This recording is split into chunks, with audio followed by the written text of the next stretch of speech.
sorry. All right, here we go. We're going. Yes. Is my nose ring straight?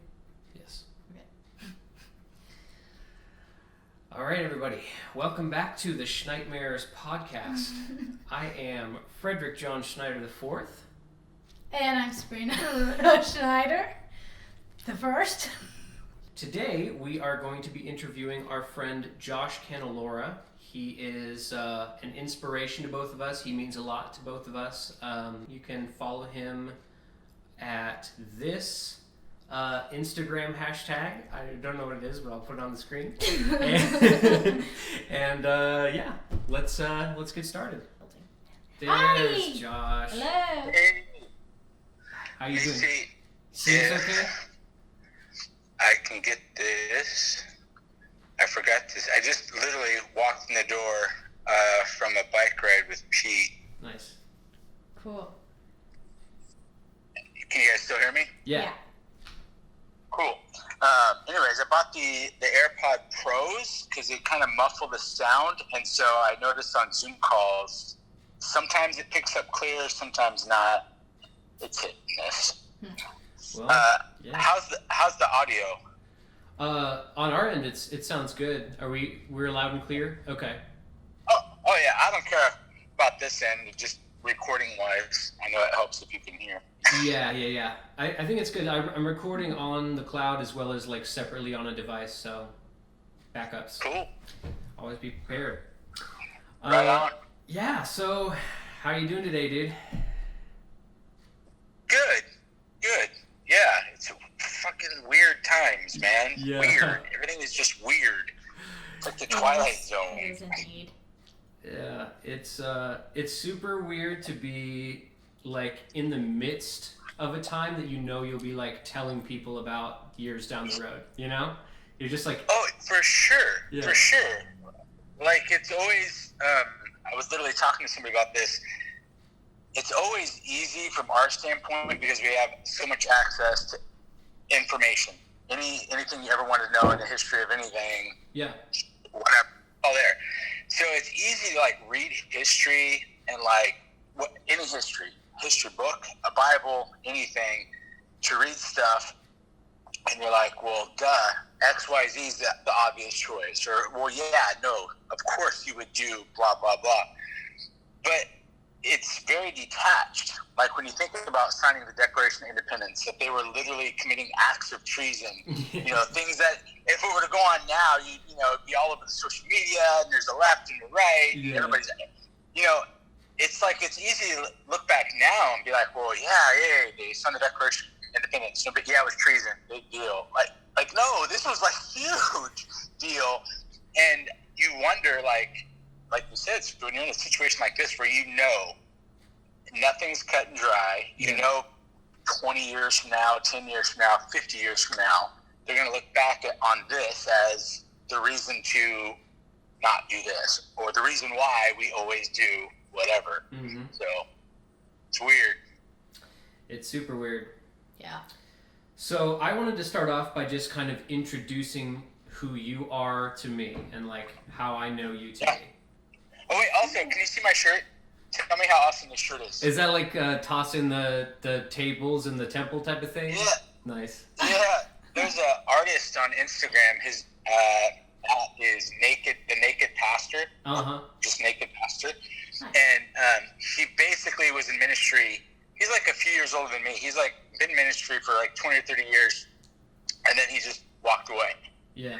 And so like but he's like a cartoonist, almost like a Far Side, kind of Gary Larson-ish, you know, that very like simple. He makes you think with his art, you know, he doesn't spell everything out always. Anyways, fantastic page. And I saw he had like mugs and different things. There's another one, I got Gloria. It's two ladies walking down the street drinking coffee.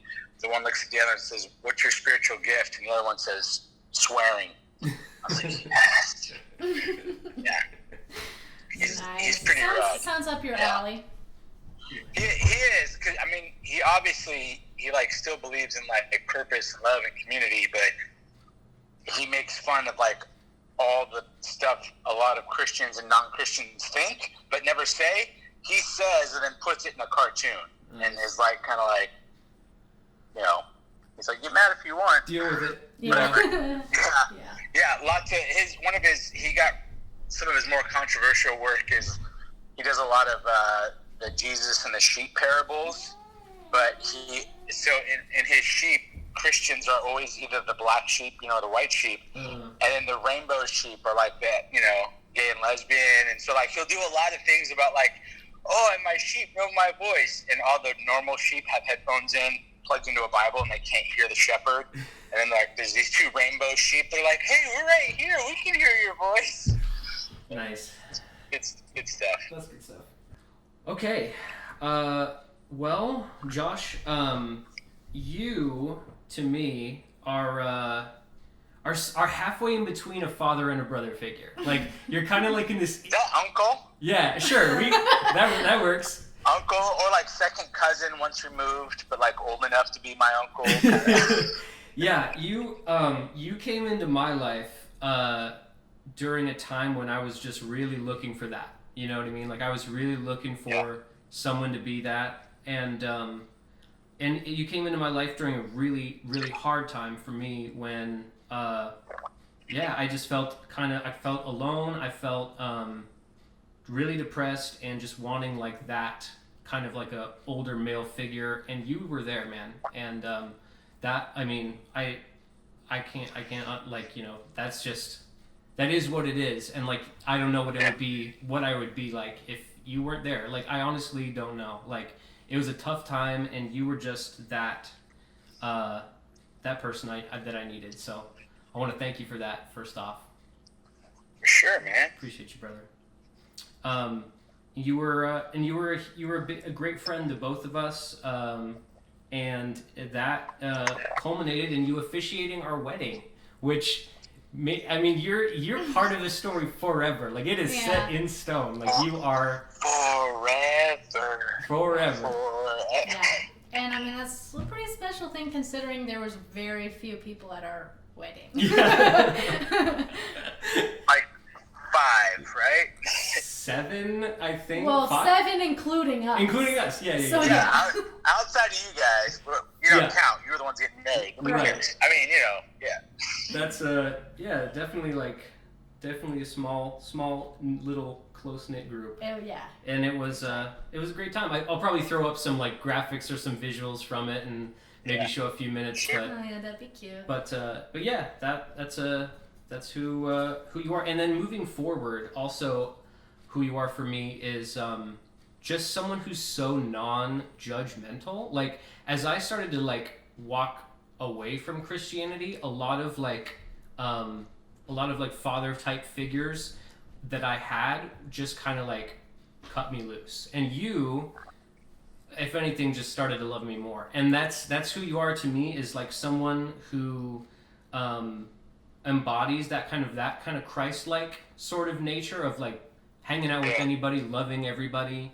And you know, so I mean, I think no matter what your relationship to Christianity is, like, I think everybody would value being like Jesus. And to me, you show a lot of those qualities, man. So I just wanted to acknowledge you for that. And as cool as you were like then, you're even cooler now. Like to me, that's the crazy thing. Is like I have this picture of you back then, like the big bear hugs and the love and the good times. And now you're more of a badass than you were then, and that just blows my mind. It's the tattoo. Tattoos help. Who knew? Like They do. They kind of are like a little armor. it's true. Anyway, so why don't you take us through your story, like about your life and stuff, up until about a year ago or whenever. Yeah. Sure. Up to about a year ago. So, gosh, it's like the bullet points. I was born in Reading, which if you're from the Midwest or not from California, even people from California, Reading is basically like, if you look at the square part of the top of California, it's right in the middle. It's like 2 hours above the capital, 2 hours below the Oregon border. So born in Reading, not a super big city. Parents moved to Texas before my second birthday, then to Louisiana. And my little brother was born in Shreveport, Louisiana, moved back to the Bay Area. This is all within like 1 year, 3 states and back in 1 year. And so I grew up in the Bay Area. So by the time I was 3, from like 3 till 15, grew up in the Bay Area, oldest of 8 kids, big family. First question everybody asks, are you Mormon or are you Catholic? You know, because only one or the other have that many kids on purpose. So, but then I joked that my parents were good at 2 things, fighting and fornicating. They could make kids really well, and they fought really well. By the time I was 15, they divorced. We moved back to Reading, spent the next 2 or 3 years making a lot of really bad choices with unfortunately, I think, very little consequences. Dad wasn't around. He was ticked at Mom. They just went back and forth. So from like 15 and a half, 16, I feel like maturity-wise, you know, you talk about how when you walked away from your faith, felt like you just got cut loose. In every aspect of life, I feel like at about 15, 16, I was kind of cut loose from parents, from religion, from rules. I mean, I dropped out of high school my junior year. I think I got a month into my junior year before I realized selling weed and, you know, hanging out in the garage all day was infinitely more fun than history and politics and math. I mean, who gives a crap about that? And again, no, like, Mom was not doing that great emotionally or, you know, spiritually. And so she was like, as long as I was helping out around the house, not breaking the law, air quote, you know, and not causing trouble, she didn't really care. You know, she was like, whatever. So about 17, right before my 18th birthday, I move out on my own. I sell vacuums door to door. I meet my girlfriend who just got out of the Army, she's a few years older than me, super hot, has her own Sega Genesis, has a pretty awesome CD collection. And I was like, man, she's amazing. And we start dating, and I think we dated for 6 weeks. Then we moved in together. So started dating, barely know each other. 6 weeks dating, we move in together. A year later, we get married. Wow. This is 24 years now. So we're going on 24, 25 years. I guess it was a shot in the dark that worked. So dang. That's pretty incredible, really. That's awesome. Yeah. So going from there, so we get married. First 3 years sucked ass. They were horrible. We were moving. I was super immature. I was 19 when we got married. Again, no real father figure or mentor, so to speak. So I just felt like I was constantly in improv mode, you know, like just making up as you go, literally. Yeah. And I still really wasn't talking to my dad. It was just awkward. So we get married. We were in Reading, moved to the Bay Area. Bay Area sucked. I mean, that was a really rough couple of years of marriage. Moved to Washington, lived up in Seattle for 3 or 4 years. Got really into church, really convinced I was called to be a pastor full time. And in my head at that time, pastor meant I get business cards and I have an office and I sit on a stage once a week and it all works out. Mm-hmm. The end, happily ever after. So we're in Washington there for a couple of years, and we get really plugged into church. I really feel like I'm called to ministry. And so I go on a missions trip to Mexico, and that ruined me. I mean, if I was a liberal Christian or if I was more leaning that way, that just threw me over the scales. I was like, eyes were opened. I'm like, babe, we need to move to Mexico. And for whatever reason, same mojo that got this super hot chick to marry me after barely knowing me, she's like, okay, let's move to Mexico. So we moved to Mexico. We live in Mexico for a year. I go to Bible college. She works at an orphanage. One of her daily shifts, she would smuggle diesel from America back into the States. I mean, it wasn't really smuggling, but it was like frowned upon the way she did it. So there's lots of adventures. One time I'd go with her and they want to confiscate the truck, and I basically tell them no, and they got machine guns, and the girl that's with us is freaking out, like, just sign the paper, do what they say. And I'm like, nah, it's good. What are they going to do to me? I'm an American. I'm invincible. I'm like Captain America. Totally stupid, naive, like totally not the reality when you're in someone else's country. So anyways, that was a good year. We moved back to California, to Redding, which I swore I'd never live in Redding again. Somehow I did. And that was about 2003, so it's like 17 years ago. Wow. And so yeah, that first 3, 5, 7 years of marriage, we're moving up and down the West Coast, going to other countries, just doing all kinds of crazy stuff. Moved back to Redding, and we kind of settled into just finding jobs. Neither one of us had any kind of college degree or anything, and so we just service jobs, bouncing around. I fall into doing handyman work and start doing remodels while I'm also helping out as an associate pastor. We started doing foster care. We wind up adopting 3 awesome kids who at the time that we had them placed were 6 months old, 2 years old, and 6 years old. Mm-hmm. And now they're 14, 16, and 20. Whoa. And I know, wild. Whoa. So That's crazy. I know, so old.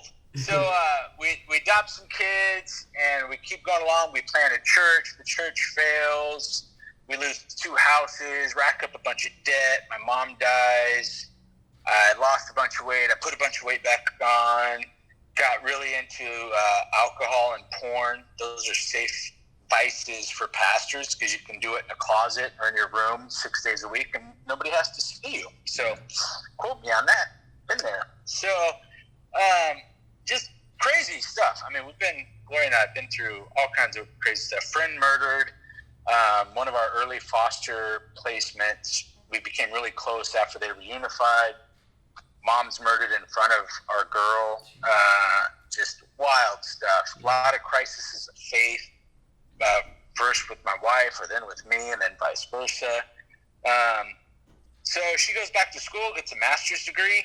I keep working, moving along, and I work my way up in a local company. Right about the time she's done with her degree, she gets a job at the hospital. So we got 3 teenagers at the house. This is about a year and a half ago. We got 3 teenagers in the house. Wife's working a great job. I'm working a great job. Finally starting to get out of debt and feel like adults. Bought a house, got the pool, got the dog. Yeah. Like all the externals are, checking all the boxes, for the census. And I'm also the most suicidal, the most depressed, the most just absolutely ready to not be alive. I was pushing like 400 pounds, which I'm only 5'10", 5'9" on a long day. Mm-hmm. And I was ready to not live. Just not real happy with life and not really sure what to do about it. Wasn't sure. I've been a pastor, I've been a drug dealer, been a missionary, been, Bible college student. I've been everywhere in between. And I had still a lot of demons, a lot of stuff I was working through, and I was out of answers, man. I wasn't sure what I was going to do. So step 1 is I did get into some counseling, which I'm a huge advocate of honest to God mental health, not to take away from pastoral care or personal guidance or, life coaches, but psychologists and like counselors that have 6, 8, 10-year degrees and have spent their whole life doing this, I'm just saying, you pay $150 an hour for a plumber to come fix your toilet so you don't smell like shit. I'm going to pay somebody $150 an hour so I don't feel like shit. There you go. Yeah. So awesome. So good. So okay, so you hinted at it a little bit ago, but and like with a normal person, this is like a rude question or like something you don't ask, but like how much do you weigh right now? Right now? Yeah. Dude, right now, it is so weird. Because in my head, like the first thing I'll say like, 300. or 290. Oh, yeah. Or, whatever. But no. So the last time I weighed myself I was 218 or 219. So yeah, the you I remember was almost 400 pounds, like the big bear hug Josh, and now you weigh less than I do, and that's wild, man. That's wild. Yes. That is wild. I weigh like 222, and so you are less than I do. That is absolutely crazy. So, yeah, I guess. Dude, my wife straight up stole a pair of. I got my first. I call them men yoga pants. They were like joggers, but I'm like, no wonder women love them jeggings and yoga pants and stretch pants. These are amazing, right? Yeah, it's everybody so great. should get on that train for sure. Yeah, so I get them. My first and only pair. I mean, I've had sweats before, but these were like next level comfy, right? Yeah. And Gloria, one day we go to work out. She can't find any clean workout pants, and so she grabs those, puts them on. She's like, "Ooh, these are nice. I like these." And I've never seen them. It's been like 3 months. So yeah, my wife is stealing my clothes, and they fit like weird. Yeah. That's wild. That's cool.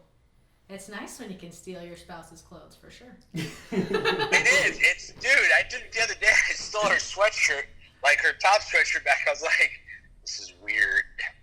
Yeah. See, like I have some like big baggy sweatshirts that are mine, and then now he wears. This hat was mine. I bought this hat for myself this winter, and it is now. I don't know. It's only on his head these days.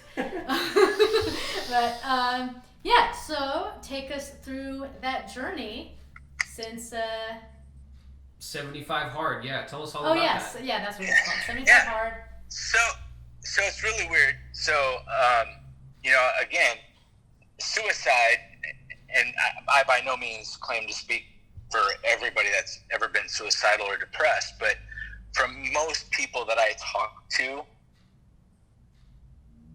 suicide and depression. Part of what makes it infuriating is there's not always a specific route.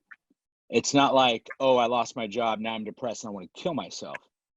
There are, sure, some occasions where that's the truth, but most of the time, people that are like chronically depressed, that there's like months and months and months of you just being so overwhelmed that you can't breathe. Suicide very rarely is about wanting death or being fascinated with death. And again, there's exceptions. Most people, when they're suicidal, it's not that they want to die. They just don't want to keep living how they're living. And there's not another like visible route. It's not like I wake up and I'd be like, dude, it'd be really cool to kill myself today. Like, wow, wouldn't that be fun? Like, how could I kill myself? Or it's more like you wake up and you're like, oh, fuck, I'm still alive. And there's just like this elephant on your chest. And it's like, if you look over and somebody's like, pull this string and the elephant gets off your chest, it's not that you want to die. It's just more of like, you're done living that way. Yeah. And it's not like there's big neon signs saying this way for whatever, Right. So that was me, man. I was working 16-hour days for a job that I liked, for a boss that I didn't. And that's hard. And so, because like you, that father figure, mentor, just older brother, somebody to like kind of walk along. I feel like my whole life I'd be in positions where I'd be that for somebody else, and then always kind of pissed at God or pissed at myself or life that I didn't have that back. Yeah. Man, what's the deal? And so, and I probably projected a little of that onto my boss unfairly, not like he was super older than me or anything, but, and so it sucked, always looking for validation and never getting it. Yeah. Always, if you're a love languages person, mine's definitely words of affirmation. We could live in squalor and you could do nothing all day and expect me to do everything, cook, clean, work, take care of kids, whatever. I don't care. But if you just tell me I'm great and I'm special and I'm handsome, every couple hours, I'm good. Mm-hmm. It doesn't take a lot. And so when you're around people that aren't good communicators or are not people that are very good at expressing gratitude just drains you. And so that, combined with just being depressed, I had tore my ACL and my meniscus throwing an employee in the pool. We were having a pool party, shredded my meniscus and my ACL. I was too fat for them to do anything, literally. When I went to the ER, the doctor at the hospital my wife works at, super embarrassing, and I was literally too fat for the MRI there. Like, the weight limit was 350 for the conveyor thing, for it to be able to move, to get just the right image. And I was well over 350. So, just depressed, overweight. I saw a specialist. They're like, you need to lose weight or you will die. Like, you are too young to have your body and your legs in the condition that they're in. This is ridiculous. And so it was one of those things where it was like, what can I control? What can't I control? And at the time, I couldn't control my mind, my depression. So I was seeing a counselor every week. I was doing what I could, coming home, self-medicating with plenty of gin and or tequila. And that was my routine: vaping, drinking, getting through the workday, either thinking of ways to not live or figuring out how to get through just the next day. Yeah. And Gloria, my wife, was like, this is literally the worst I've ever seen you. Like, I've had moments up and down over 20 plus years. She's like, you got to figure something out. I'm like, I honestly don't know how to do it working where I'm at. I know we just are starting to get on a financial steady ground, but I think I need to quit my job and focus on my mental health and my physical health. And she's like, I agree. So I don't take that for granted. I'm sure there's a lot of couples that think they're thick and thin, better or worse, but when you're finally starting to get out of debt and your spouse is like, I think I'm just going to start going to the gym and see my counselor, see how my feelings are. Most people are like, yeah, right. So on top of the million other things that I could rave about my wife, just looking back now, the fact that she literally never made me feel like shit, never made me feel like, oh, well, let me think about it, or golly, let me pray about it and see what the Lord says. It was just like, yeah, babe, I would rather you not look and feel and act like this every day when I come home. Let's figure this out. And, I'll also say having a foundation, and this isn't a slant on anybody, but having a foundation in a marriage where we were married for 10 years before kids were even in the picture. So I tell people, man, when you get married, if you want to have kids, first, don't even feel like you have to, but if you want to have kids, man, wait as long as you can. Because we had 10 years of, like, we were best friends. It was us. And then so it's like, once kids came into the picture, it was like, we love you, and yeah, we're a family, but like spouses before houses, or, I don't know how to politely say that, but it's like, she comes first. So, we've always had that mindset, even with our kids, that, so just being able to have a spouse, that you both are on the same page of, we come first. Yeah. There's been lots of times we make decisions that don't make, financial sense or emotional sense, or, our friends didn't agree with it, but we did.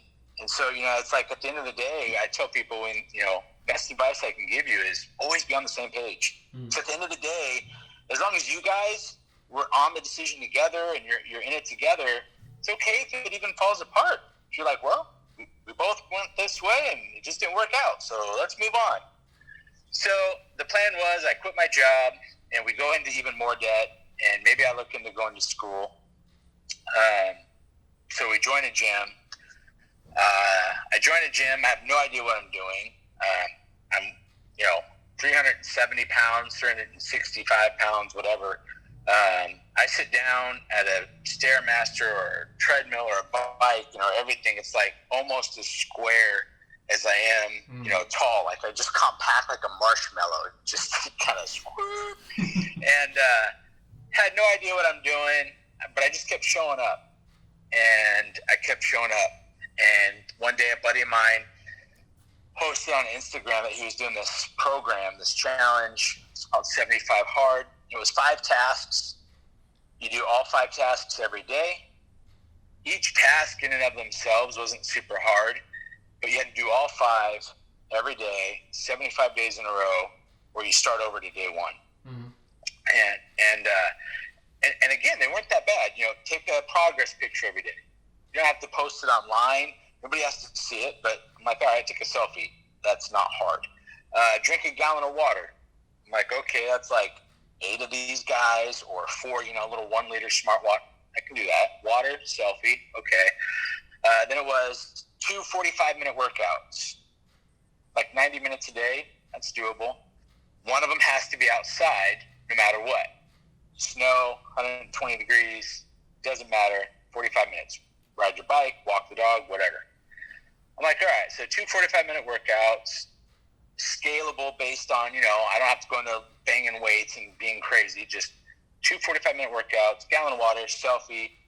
I'm on track with this. Read 10 pages of nonfiction, self-improvement, something to better your life every day.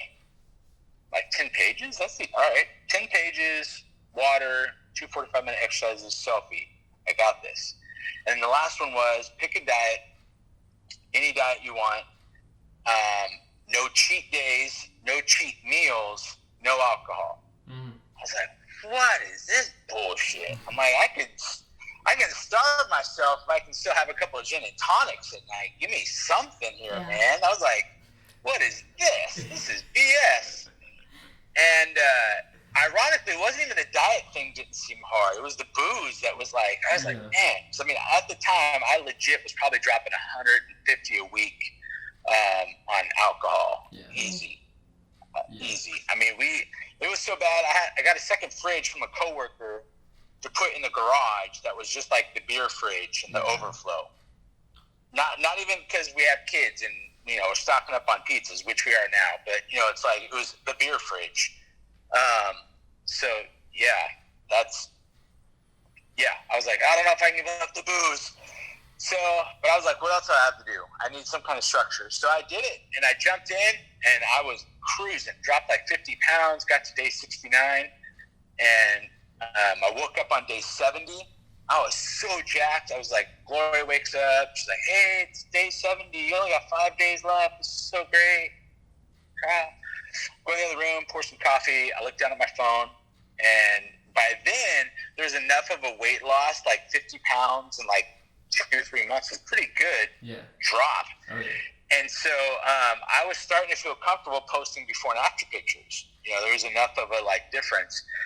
So I'm looking on my phone, and I realized that for day 69, there was no progress picture. And it felt like somebody else had control of my body, and I just reached down and punched myself right in the groin. It was like being punched in the groin, combined with like waking up from like a bad acid trip, and your family went to Disneyland without you, and then they came back. You woke up like 3 days later, you completely missed it. There's nothing you can do about it. It's like going to bed Christmas Eve, and you wake up and it's January 3rd. Like, there's literally nothing you can do. It's gone. It's over. Suck it. And dude, Gloria comes out, and she's like, what's wrong? And I'm like, I'm on day 1. She's like, what? Stop it. You've been like, I was no booze. I turned down good food. This was, and she's like, there's no way. And I'm like, I didn't take a progress picture yesterday. She's like, no, you're always on your phone. I go, I know. Here's the killer. The night before, I went for a bike ride super late. We had a bunch of stuff going on, and I took there's like a little old school bridge over one of the main rivers in town, and I thought it was really cool. It was like dusk, summer, sunset, so I snapped like a bunch of selfies, right? But I didn't take a progress picture. So the only picture in there from the day before was a selfie, and so like old me, like that always took a shortcut, always took the elevator, never took the stairs. Old me would have been like, hey, it's a selfie. It's a progress picture, right? But in my heart, I was like, that wasn't why I took it. I took it for the gram. I took it to be cool. Yeah. Had nothing to do with the program. And man, Gloria's like, what are you going to do? I go, I don't know. I go, I'll probably restart. So she leaves. Kids are in school. I like walk over and like above our microwave, we got this booze cupboard, and I open it up, and there's like this bottle of scotch my cousin got me for my birthday that I had like a shot of before starting. There's tequila. I'm like, man, I'm staring hard at that tequila. Anything Mexican, you got me, babe. I'm like, oh. And I don't know why, honestly. Again, it's one of those things I'd like to look back and go, you know, I quit my job and I had a health plan and I had it all planned. I didn't. I was winging it. Day 69, 70, when I woke up, I wanted to quit. I wanted to drink. I don't know why I didn't. I just didn't. I didn't want to keep waking up. Like, I felt like I finally found a road that was like not how I was living, not suicide. Here's another plan. And so getting there, I was like, I wasn't ready to give that up. You know, I was starting to feel good about myself. I was starting to feel like, not my dad, or not pastors, or not teachers, or not different dudes that had let me down, or, you know, it was like nobody was judging me, and nobody would know but me. Yeah. I didn't have to say anything to Gloria. I mean, who would know? That, you know, it's not, again, the program is just for you to make you feel where you need to be. And so I did. I restarted that day, went all the way through. There's like 3 more like monthly phases after that. I completed the whole program. Got my first tattoo, literally. Like, it saved my life. I wound up losing 150, 160 pounds. You can see like veins when I flex and stuff. It's really weird. Larges. I went from like, I was wearing a 4XL, 5XL. To now, like a month ago, I went through my closet and I only have larges or mediums now. Like, I just, wow, super weird, man. Like, and I was telling Gloria, it's funny how powerful the mind is and how powerful, you know, your own schemas are. We're out riding bikes, and in my head, because for 42 years I've always been the big guy, you know. Anytime I ride bikes, I'm always, because I've broken pedals before. I've snapped chains before, going uphill, like putting all my weight on it. So even now, even weighing 215 or 220 pounds, in my head, anytime we get to a super, super steep hill, I start dropping my gears and like taking it easy on the bike. And I remember I caught myself a couple of days ago. I'm like, this is dumb. Like, literally, like I'm probably under the weight that this bike's weight class is for, I got it for bigger guys. I'm like, I'm not a big guy anymore. But like in my head, I still like that muscle memory of, oh, it's a hill, drop the gears down, don't push too hard on the pedals, you don't want to snap them off, fatty. I'm sure that's like just a weird adjustment. Yeah. It's like phantom weight. Phantom weight, yeah. It is. I had some other friends that were like, you know, they said it's funny that like after he talk with you for like 5 or 10 minutes, and they're like, you're exactly the same. Like they're like, if we were to close our eyes, like it's still you. And she goes, it's weird because I look at you now, and I guess that's how in my head I've always seen you. Yeah. Like just your personality, the way you are. She's like, you're just more you than you were. Yeah. It's like there's less of you, but there's more of you. Yeah. And I said, you know, it's weird. I go, it's like prison. It's like, I love the movie Shawshank Redemption, where, you know, that idea of being institutionalized, and sometimes your mind, if you're careful with your mind, you don't have to be. You know, that it all starts here. Yeah. And I love that, you know, the main character, you know, he described him as like he was on a Sunday stroll watching him walk across the prison yard. He's like, he never belonged there. Because in his mind, he wasn't. Like, in his mind, he never let himself get to that point. Yeah. Wow. So out of all the books you've read, what's been your favorite? Oh, dude, I've read so many books, and one that comes to mind that I absolutely love is it's a book called Redefine Impossible by James Lawrence, aka the Iron Cowboy. And he's this family dude that started raising money, doing triathlons, was never really an athlete in college or high school or anything. And he started doing triathlons, started doing Ironmans, and then he decided, I'm going to do 50 Ironmans in 50 days. Which, if you don't know what an Ironman is a full marathon. It's, it's been like 144-mile bike ride. Something, I mean, it's something like it's that. up there. I think it starts with 2-mile swim. I think it's 2 miles. Yeah, well, the swim is 2.2 miles because it's like in kilometers. Everything's weird. Yeah, so it's like, it's like a 2.5 mile swim is the first thing.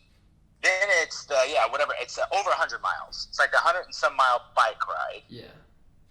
And then a marathon. Just throw a marathon on top, yeah. Yeah. Oh, you're frozen again. And then you finish. Oh, It's a marathon. Yeah. There it is. All right. So it's like you crazy swim, crazy bike ride, and then we'll do a marathon. We'll close it with the marathon. So, that's a dream of mine. I'd love to do a half Ironman or a full Ironman someday. That'd be great. Just one in my life. Right.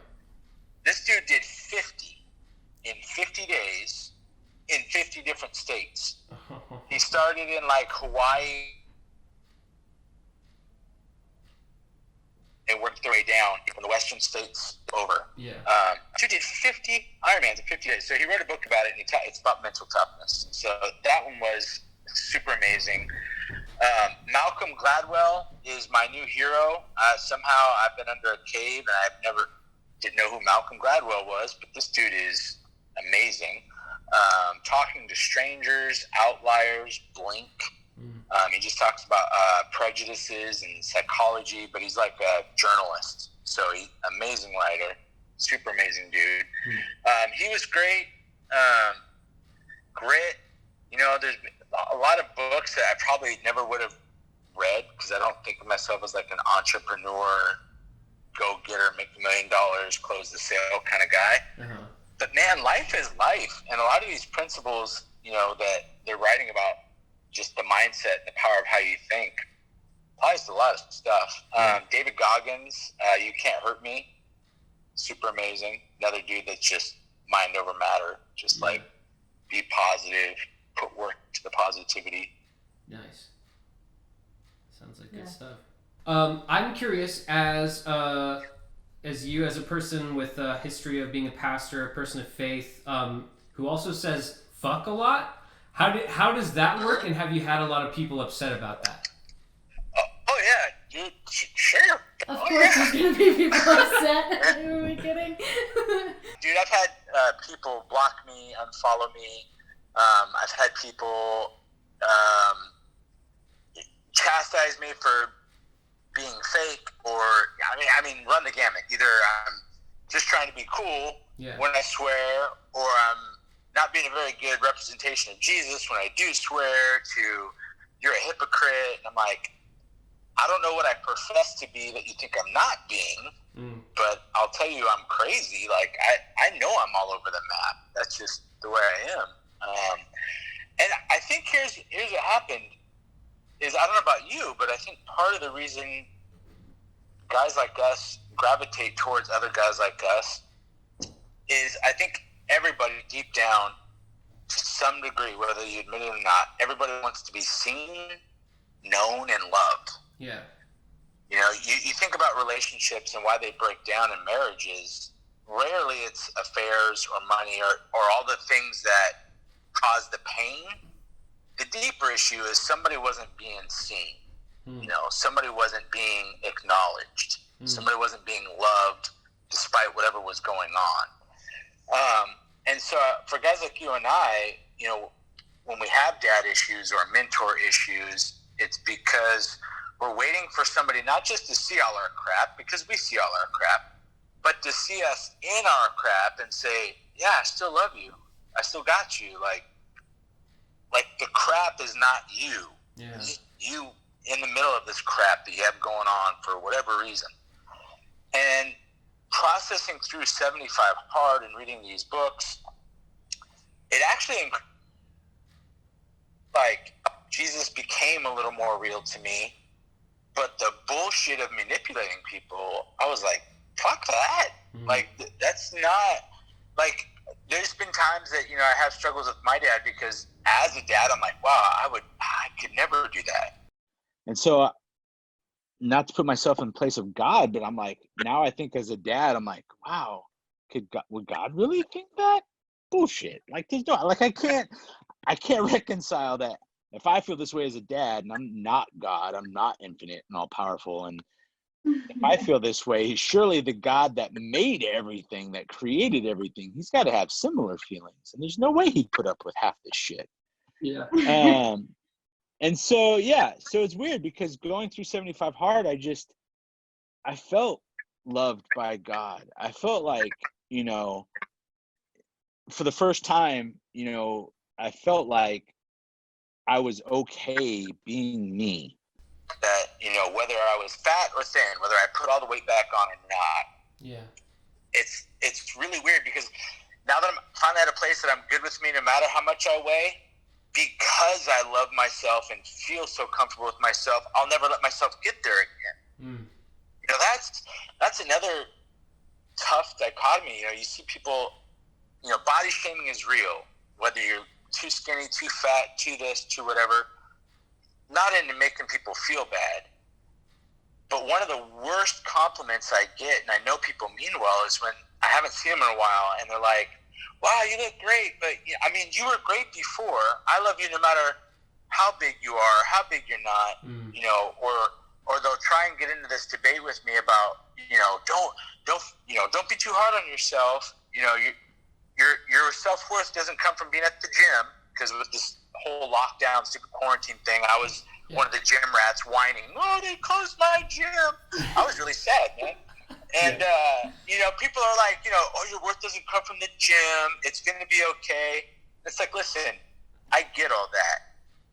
But I feel like the reality is I was not loving myself weighing 400 pounds and drinking quarts of vodka every couple days. So this was, it wasn't just like social drinking. This was like, I just didn't want to be alive. And finally being in a place where I was comfortable with me, I no longer weighed out every thought and action. I was no longer like, oh, well, I don't want to talk about that today because that so-and-so might get offended or this person might not understand. Yeah. Getting to that place where I'm just like, man, I'm just going to share how I'm feeling. I'm going to share what I'm thinking. And, the people that did get offended, got offended. And I got DMs and texts and, hey, let's grab lunch, or, hey, we should talk about this. And, I had those conversations. Yeah. But they paled in comparison to the people that would text me and be like, man, that's so real. Like, thank you for sharing that. Or, hey, man, I struggle with that too. Or, yes, that's what it felt like when I was going through that also. Yeah. Those totally worth it. Totally worth it. And it's like, I look at my kids now and it's like, just be you. Be you and don't apologize for it. Like what you like. Don't apologize for it. Go after what you want to go after and don't apologize for it. I tell people I'm much more concerned as my kids are getting older. One of them, I'm taking driving every day to get her license. The other one, he's been with his girlfriend for like 5 years, which is amazing. I've officiated weddings that didn't last as long as he's been dating his girlfriend. Which, that's a whole other thing. It's like, oh, your son, he's living with his girlfriend, huh? They're not married. No, they're not. They've also been together for 5 years, and he's not an asshole, and she loves him, and he treats her well. Like, they're not douches.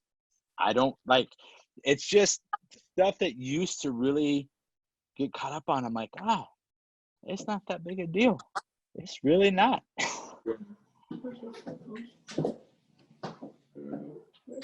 But yes, I am a big fan of the F word. I've thought about getting it tattooed somewhere very artistic, like just, I love it. Just like some cursive. Just something where maybe it looked like scripture, or like have like a falcon or like a dove or something, but like in the wings, it's like fuck you. Gosh. I support. she can do that for you sometime soon. Sometime, I don't know. Bro. Hopefully soon. Hopefully. Yeah. I still got a lot to learn. In my head, I had a whole 2-week trip planned, like Colorado, St. Louis, like I had this whole little circuit, and freaking.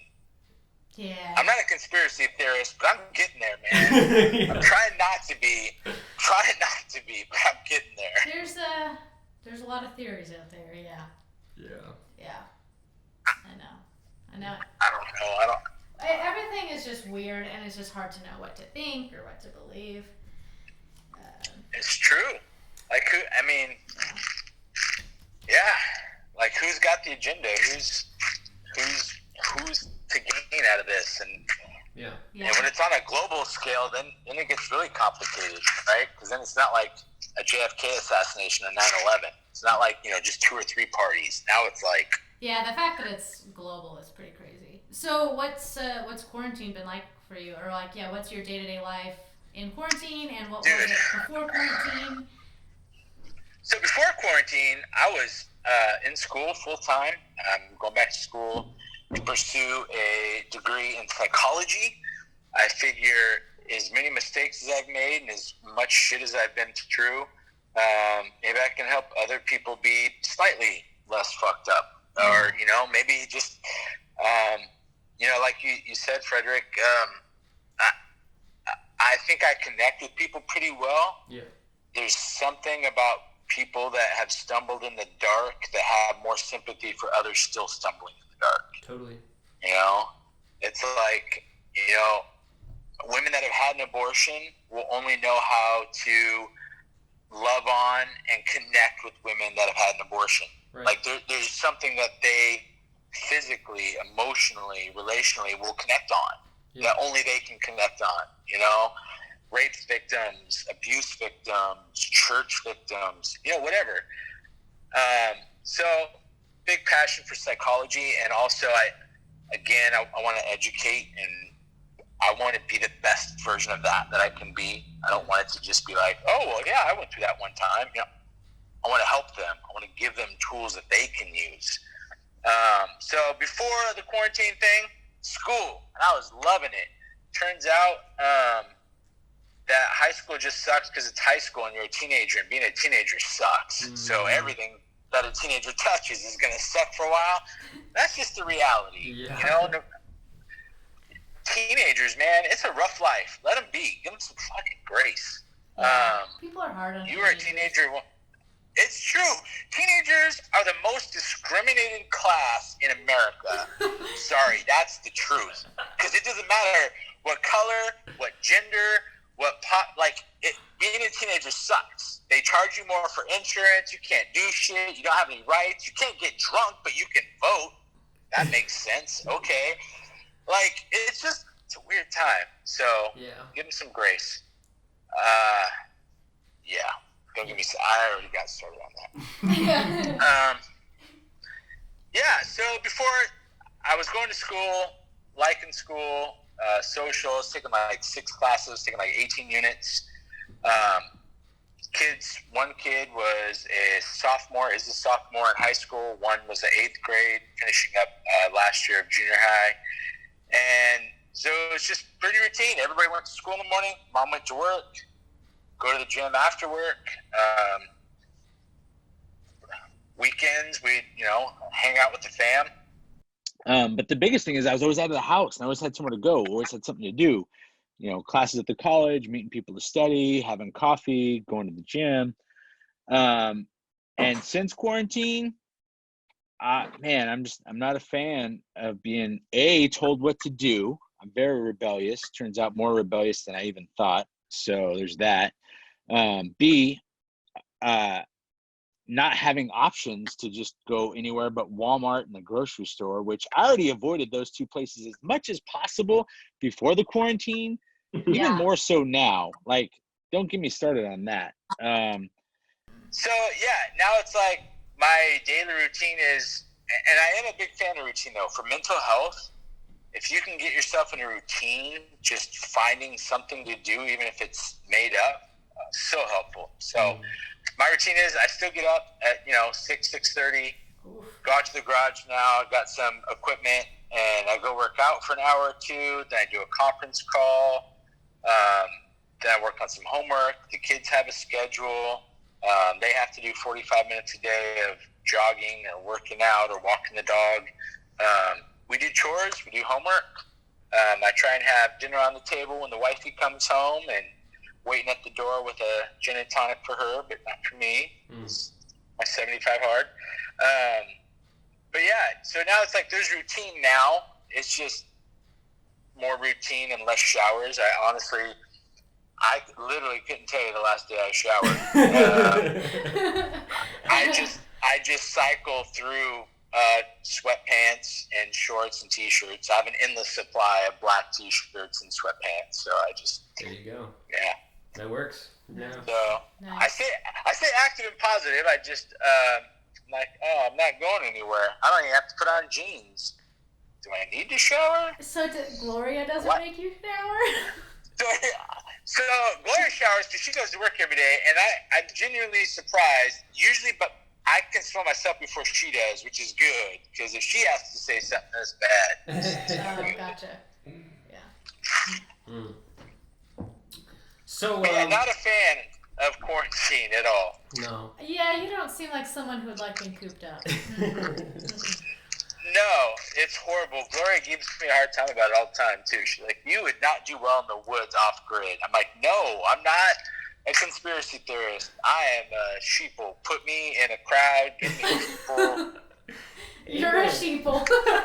A proud sheeple. I am, like, before all of this, like, I don't give a shit who shot Kennedy. He's already dead. Like, I can't do anything about it. I don't care if there's aliens. Unless they show up with a stimulus check, they don't affect my life. Totally agree. Totally agree. Yeah. Most of this shit, I just don't care. Yeah. They're like, you're a sheeple. Okay. Leave me alone. I know, yeah, Give me my sometimes gin it's like, back. okay, Give my yeah, tattoo parlor. yeah. It's like there's so much crazy shit out there. It's like, okay, but it's like, what can you even do except like just like go about your life anyway? I don't know. It's just exhausting to like think about it all the time. It is. It's so I don't have exhausting. time for that. Yeah, really. I'm like, I'm just trying to like draw some pictures or like, I don't know. Okay, the world's going to shit. I guess I'm gonna just play a video game. Fuck, I don't know. Basically. Yeah. Yeah. So again, not a conspiracy theorist, but I'm like, okay, come on. And then, what do you even believe, right? Because it literally depends on which news channel you look at. Yeah. You look at CNN, they got doctors that say, oh, it's this bad, and blah, blah, blah, blah, blah. You look at Fox, and they got doctors too, but they're saying the exact opposite of what that doctor just said. Mm-hmm. I'm like, I thought all doctors are supposed to, you guys all went to the same medical school, right? You got the same rules? Why is this political? Please, mom and dad, just get along. Please. Yeah. Definitely. Well, as far as your like Uncle Joshy and your social media fitness goals, like what's the future of that? Like, do you have a goal there to? I do. Yeah. I do. I want to make lots and lots of money helping lots and lots of people. Yeah. No, I love Instagram. My kids give me a hard time about it because I have 3 teenagers. Well, one's 20 now, but I got more followers than all 3 of them combined. Dang, all right. Not many like dads, like even know half of that stuff. So that's fun. Yeah. They give me a hard time. I give them a hard time back. But also, somewhere inside, there's that egotistical. I'm a little bit proud of that they don't care about social media like a lot of their peers do. Like, honestly, all 3 of them are like, they like people. They have good friends. Yeah. But so anyways, social media. Honestly, it's been like my sanctuary. That's been like my church. The gym and Instagram. Like, I DM people. I mentor people. I encourage people. I am a brand rep for a company called First Form, who's from St. Louis. Mm-hmm. They are super Midwest proud. Andy Frisella dumps tons of money into that area. He's from Southie, whatever that means, or South Bend, or is it Southie something, boy? I don't know. But he, so I rep for them, and helping people with supplements, helping people with confidence. I get people all the time that, like, anytime I post like a before and after picture, I get DMs from people that, weigh 300-400 pounds plus and have tried every diet and spent all kinds of money. And I'm like, you don't need money. You just need to believe in yourself. And if you can't believe in yourself, just keep doing the work until you do believe in yourself. Yeah, just stick with it, I guess. But that's it. I love encouraging people. I will say this, I'm super grateful for social media. I know it gets a lot of crap, but God, can you imagine being locked down without Zoom or Facebook Live or Instagram or like some outlet? I mean, how else would we compare our random trivial knowledge with top 10 lists of obscure bands that like 5 people have heard of? Like,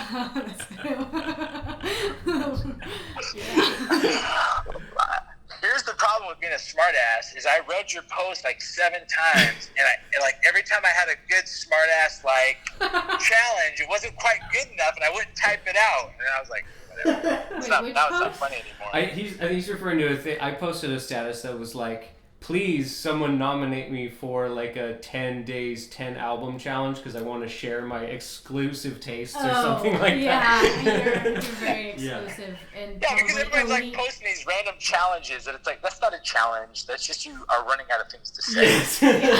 Somebody can give you a list. Yeah. Which you should do. You should come up with an obscure top 10 list. Like 10 obscure things that like he's definitely had like, that kind of idea. I definitely have had that idea, yeah. Weirdly, sure. yeah. Well, you do it and tag me, I'll do it. Just because I'm tired of push-up challenges. Yeah. That's the downside with being in the health community for so long is now people actually think I'm fit. Like, no, that's just for the gram. Just for the gram. These aren't real muscles. I don't really do headstands and push-ups. I just lost a bunch of weight. But you got the veins and everything. I do. I'm really proud of my veins. I bet. Yeah. I mean, like, if it's not inappropriate to say, like, you're looking pretty fine there. Thank you.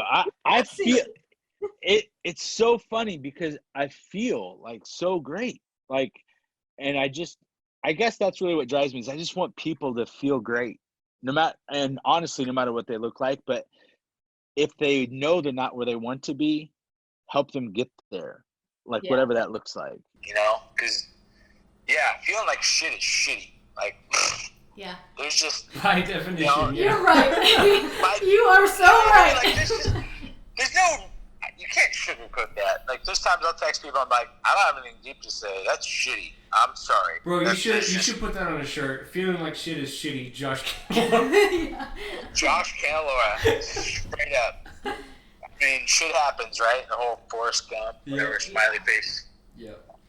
That's real. It's true. And on the other side of that, feeling good is great. I like it. Me too. Yeah. Me too. Well, is there anything else you want to talk about? Anything you want to bring to the table? Because that's I got through my questions. No. So, is the Midwest, like, is that still super conservative, Bible Belt, Trump is king, let's rah rah? I mean, do you have some streaks in the cities or what? Oh yeah, it's definitely, there's plenty of that. I mean, so in Kansas City, it's like city limits are blue and then the outskirts are red, and so you kind of like we live kind of in Midtown, like in the city, and all our friends are kind of more on the liberal side. But yeah, you go out to like 20-minute drive into the outskirts, and it gets real Trump and Confederate flag and all that. It's like Kansas City and St. Louis are probably more liberal or just more chill. Yeah. I don't know, like more real Yeah. people. But sorry. Okay, controversial statement. Anyway, but like anywhere else, rural Missouri is like, oh my god. Anyway, just Yeah. A little bit more Bible belty. And I mean, it's not even just like rednecks. Like, we know so many like just kind of conservative Christians that are so on the Trump train hardcore. Like, and it does. Yeah. It's just that like collapsing of those two worlds is so surreal to me. But I don't know. It's surreal to me too, bro. I don't know. Yeah. Anyways. Yeah. So it's weird. So I did a Zoom call the other day, and some friends jumped on that were in London. They live in London right now. Yeah. Bro, it's so weird so my question for you is, what's quarantine been like in the Midwest? Because California, we're super conservative. So, I mean, our governor's forefront, super precautious, lock everything down. Yeah. In London, and I feel like in California, I'm like, I already feel like everything's shut down and everything's awful and, everything's just kind of weird. I had no idea. So our friends jump on it. They tell us in London, you're only allowed to be outside of your home an hour a day total. Whoa.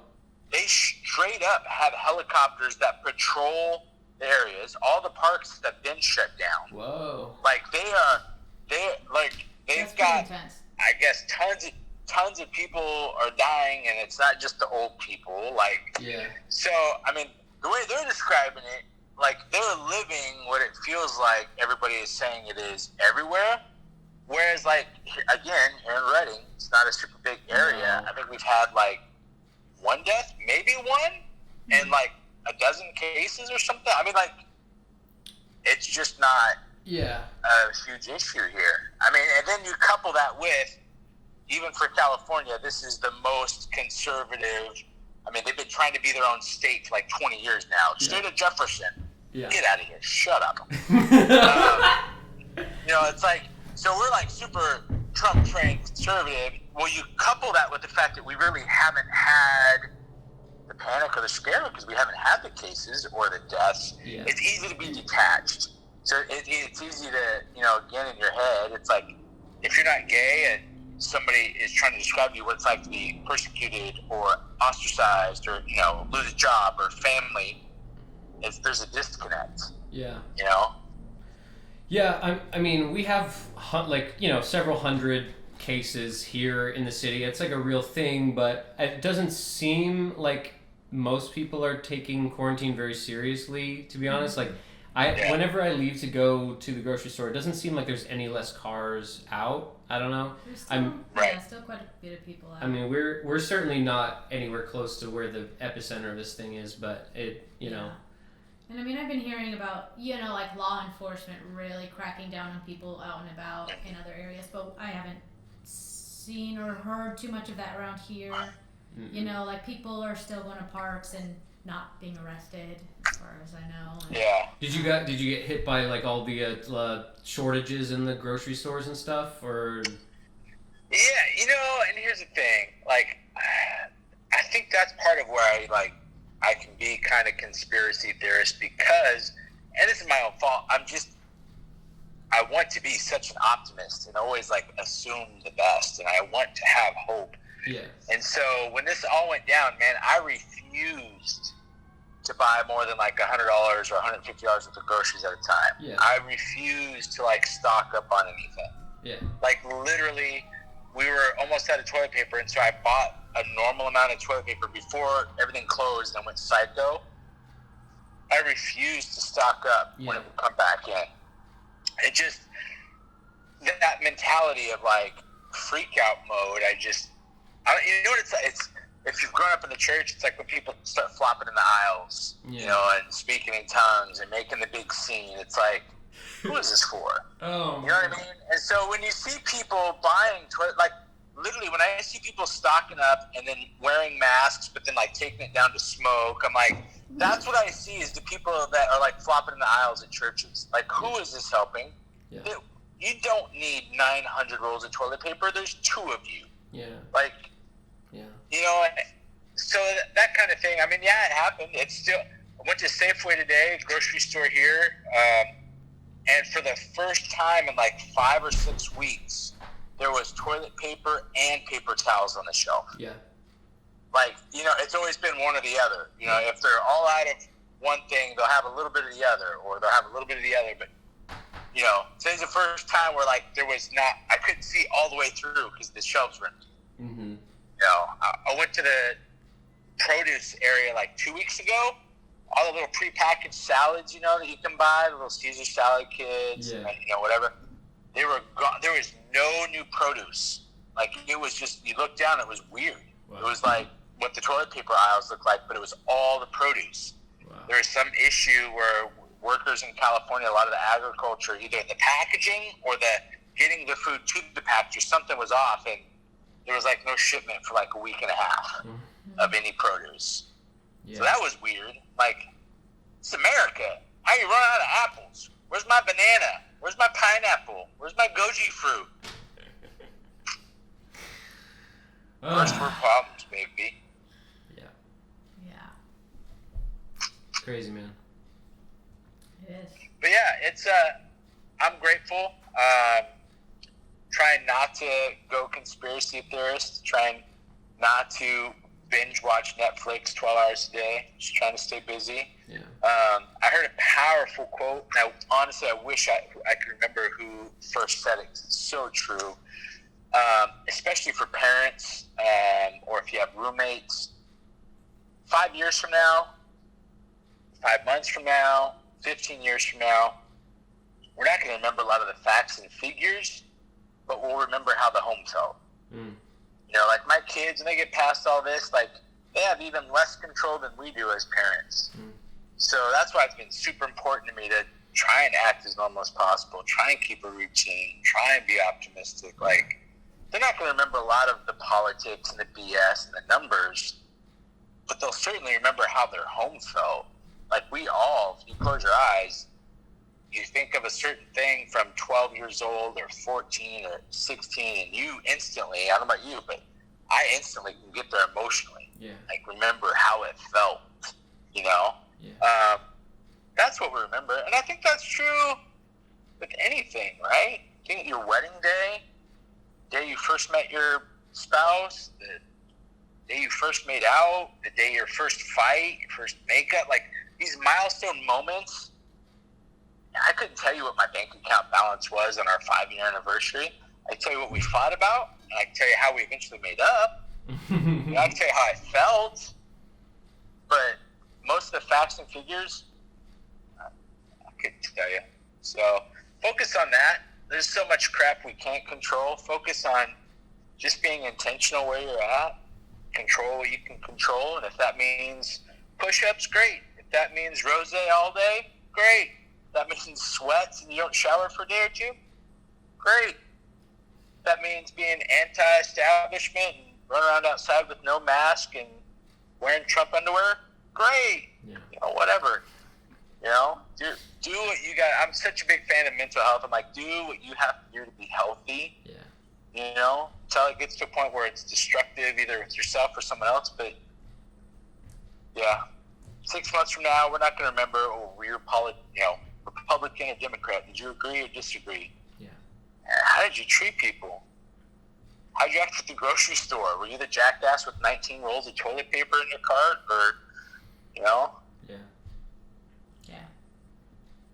So, and it's Taco Tuesday. How do you not be in a good mood on Taco Tuesday? Tacos sound good. Tacos do sound good. Yeah, I'm hungry again.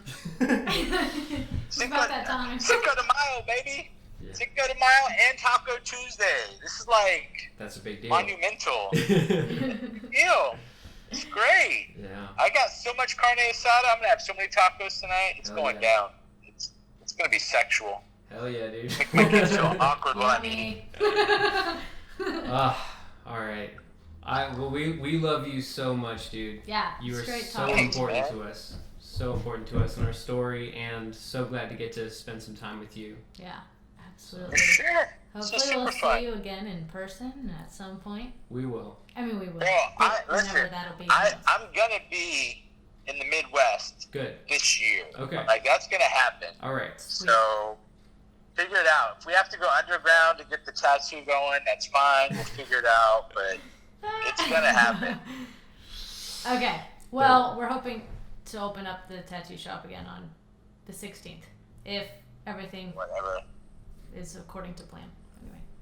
But you can go to Walmart and get some string cheese. Hey, Let me start. don't bash my string cheese, Don't get me man. started. All right. Well, Sure. I said string cheese. String cheese is healthy. I was thinking cheese whiz. Oh, yeah. Because I'm like, string cheese is great. I know. So good. String cheese is good. Yeah. All right. I digress. Yeah. all right, buddy. Well, All right. Well, we love ya. Love you guys. Love you too, man. We'll talk to you soon. I'll look for that top 10 list. All right. See ya. All right. All right, bro. Peace out. Take care. Bye. Bye.